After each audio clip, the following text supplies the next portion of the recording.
I'm back after a 2-month hiatus. Yep, I didn't vanish, I just took a much needed break from YouTube. It was necessary for the longevity of this channel and frankly my sanity. Now the last video was Discovery back in mid-May, and while I've been off the grid, we've had some damn solid releases across the metal spectrum. That said, during my break I didn't dive into new music, I was burnt out. And I'm brutally honest here, I was burnt out. And when that happens, I shift gears, gaming, deep diving into older bands I miss, revisiting classic records, just resettling. But now I'm back, content will start rolling out slowly in the coming weeks. Discovery will return in the next fortnight, don't worry. But right now, let's dive straight into my favorite metal albums of May and June. Before we charge into June, let's rewind a little. May had some absolute belters and I couldn't ignore them. So here are 5 standout metal albums from May that deserve the spotlight, even if we're a bit late to the party. And kicking off the list at number 5, of course, is War of Sleep with the Kingdom. Now this one's been labelled Stoner Doom, but honestly I hear a lot more than that. Sure, there's Doom in there, but it's the alternative grooves and solid songwriting that really stand out. Now the fucking guitars, absolutely crushing. Tracks like Maelstrom, Letter from the Sea and Kingslayer are just bangers, plain and simple, that will melt your balls. This is one of those albums that flows so well from start to finish, it doesn't need a genre box, just a damn good fucking listen.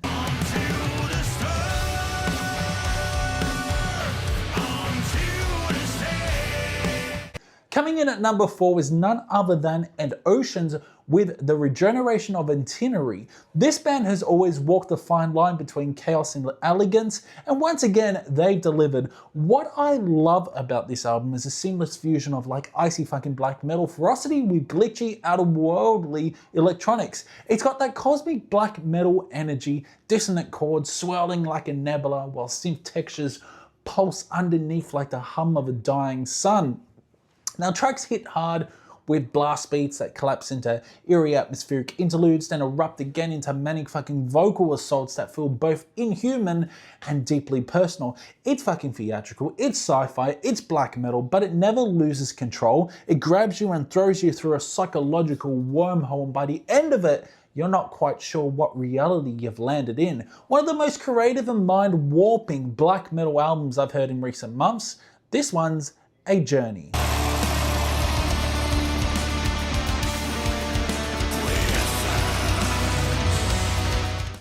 Coming at number 3 is Hate Bellum Regis. This is black and death metal at its most feral, relentless, razor sharp and gloriously menacing from start to finish. What stands out to me is how tight and commanding this album is. Hate I've always, brought the intensity, but here it's refined in a battle-hardened weapon. Now the riff work is militant and drums sound like siege engines, and the vocals absolutely vicious like a war cry echoing through the void. Now the Vanguard sets the tone, furious blast beats and that signature blackened edge that wraps around every chord like a noose. Then there's Alpha and Fury, Goddess of War, a mid-tempo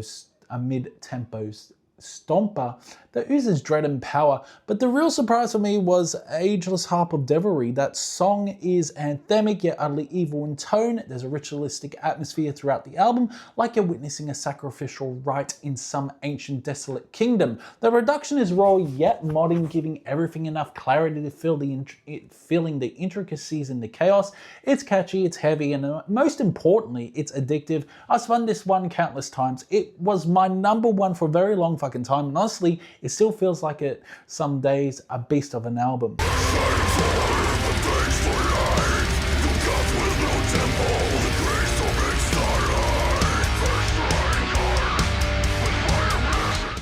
Next up, coming at number 2 is Howlite We the Dead. Taking a number 2 spot, of course, is Howlite with their absolutely soul-crushing release, We the Dead.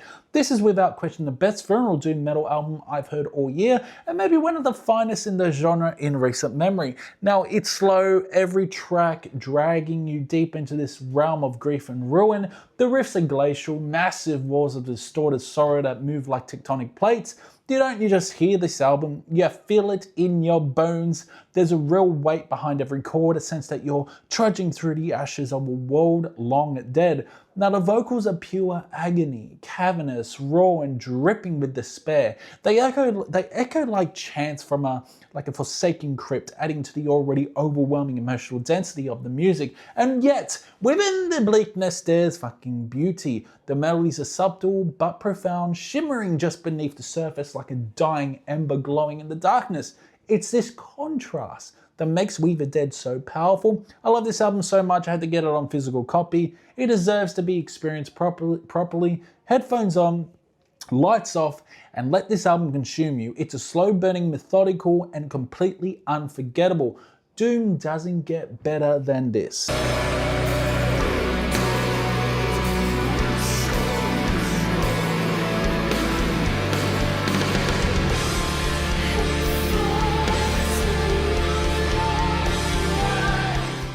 And next is Fire and Hope Night Eternal. It claims the top spot for me, and it is so good. An album that feels less like a collection of songs and more like a mythic journey through shadowed realms. Now, I picked this one up on physical copy, and every single listen has deepened my appreciation. This is dungeon synth laced black metal at its finest, a perfect balance between the raw intensity of the underground and cinematic sweep of epic storytelling. The clean, soaring vocals paired with the icy screams give it this dual nature, part noble quest, part descent into madness. The melodies are absolutely fucking glorious, weaving through the album like ancient spells carved into stone. Every track feels like a chapter in some lost legend. Stand-up moments like Black Wings in Sumerian Skies hit hard with its darker, heavier edge, while Entombed in the Halls of Stone is a belter. Yes, a bit repetitive at times, but it holds this majestic gravity that makes it feel like the centerpiece of the entire journey. Also want to highlight the new vocal tone. It's more sinister, more ominous, and it works. It brings an unsettling edge to the otherwise ethereal grandeur, giving this record an atmosphere that's both beautiful and dangerous. Night Eternal is a triumph, majestic, immersive, and completely addictive album. It's an album that grows stronger with each listen, and for that reason, it's my undisputed #1 for me. Fire and Holt have delivered, once again, something timeless here. Black wings in Sumerian skies, dread waves from the depths of time, ascend from the dark. So now let's move on to June. We had a pretty good month of June, so let's dive in. Okay, I'll admit it, we're bending the rules a bit here. Technically, this one dropped in the final days of May, but I'm sliding it into June's list at #5 because it deserves recognition. And honestly, this record floored me. We got Rivers of Nile return with their self-titled album that is tight, emotional, and incredibly well produced. Now the mix is crystal clear, but still crushing. Every note, every nuance has room to breathe. They've always danced around the boundaries of genre, but here they masterfully blend progressive death metal with hints of atmospheric and melancholy, and jazzy saxophone flourishes. Now that's right, the sax is back, but it's used subtly, almost like ghosts haunting the edges of the music rather than stealing the spotlight.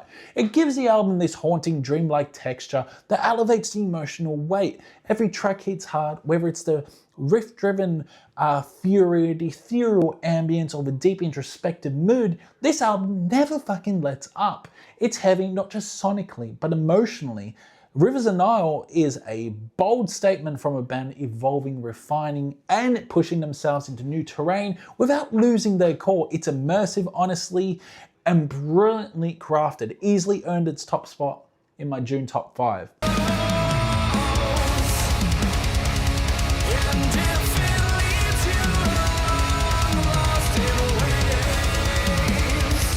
Austere have returned with a masterclass in depressive black metal. The stillness of dissolution is everything you'd want from this genre. Like, it's bleak, emotive, and achingly beautiful. You wouldn't have a list Jamie Horsley list without a DSBM album. From the first track, you're pulled into the fog of shimmering tremolo pick guitars, thunderous double kicks, and agonized vocals that feel like they're echoing through a void. There's a coldness here, but it's not hollow, it's intimate, like staring into your own shadow far too long. Now, the album is soaked in atmosphere, but it doesn't get lost in it. The progressive structures and long sprawling compositions make each track feel like a journey through despair, with glimmers of hope just barely breaking through. Now, the band balances melancholy and majesty with precision, making this one of the most emotionally resonant black metal records of the year, in my opinion. It may not get the hype it deserves, but the stillness of Dissolution is a hidden gem, especially for fans of post-black metal, depressive suicidal black metal, and those looking for something that lingers long after it ends. Austere prove once again that silence and sorrow can speak volumes.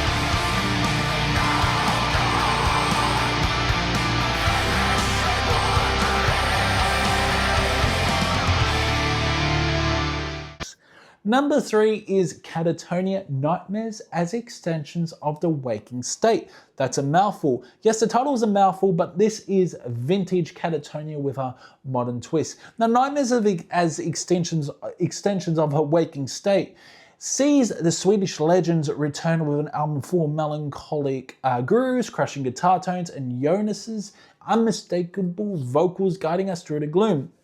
This album is a refinement of the moody, melodic metal, but noticeably heavier in tone than some of their more recent offerings. Now, the guitars bite harder, the atmosphere is thicker, and yet the band never loses their knack for writing haunting, memorable choruses. Tracks like Thrice and The Liquid Eye showcase their signature balance of beauty and despair, while you got songs like Lilac leans into their darker, doomier tendencies. Then there's Efter Sorlen, a surprising left turn that dips into like poppy experimental territory, but it somehow works within the album's narrative of the blurred reality and dream logic. It's unsettling in all the right ways. It's a rich, layered record that rewards repeated listens. It captures the unease of modern existence while offering a strangely comforting darkness. If you've ever found a solace in Catatonia's sorrow, this album will hit you right in the balls.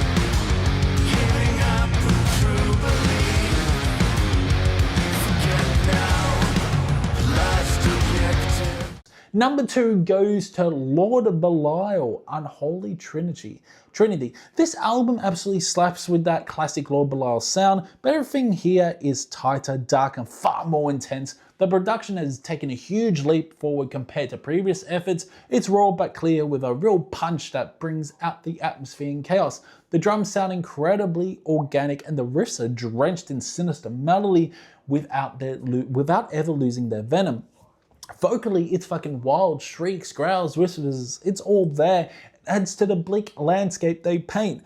Well, the band doesn't branch out into new territory too much. They don't need to. This feels like a perfected return to form, somewhere between like Wrath of Belial and Nocturnal Beast, but more polished and intense. Standouts like Ipse Venit are relentless bangers, while tracks like Glory of Darkness and Scornful Vengeance solidify the album's status as one of the best black metal releases this year, I'm saying it. Now, it's relentless, fun, atmospheric, and everything you'd want from a band that's been around this long, but they still sound so fucking hungry.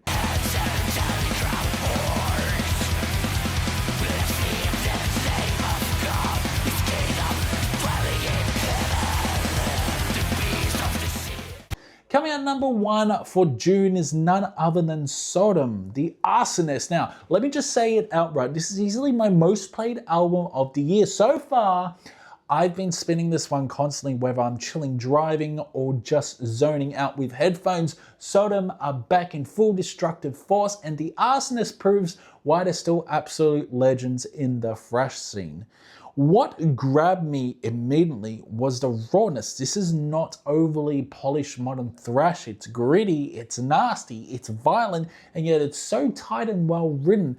Now the riffs on this thing are enormous, crushing and straight out of the golden era of like a Teutonic thrash.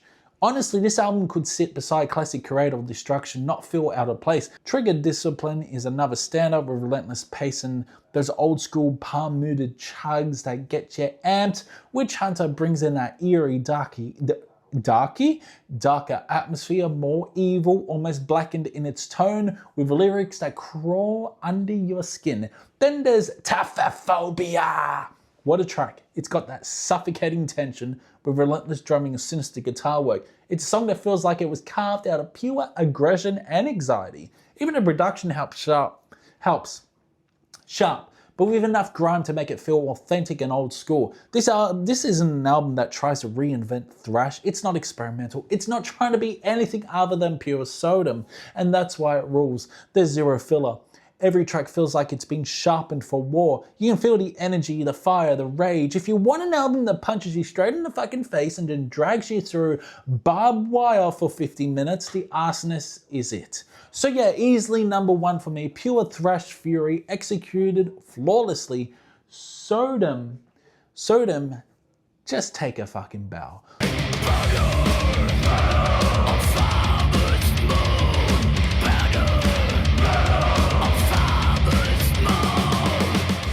So yeah, that's it for my first video from my hiatus. I'm back and I won't be going away for a very long time.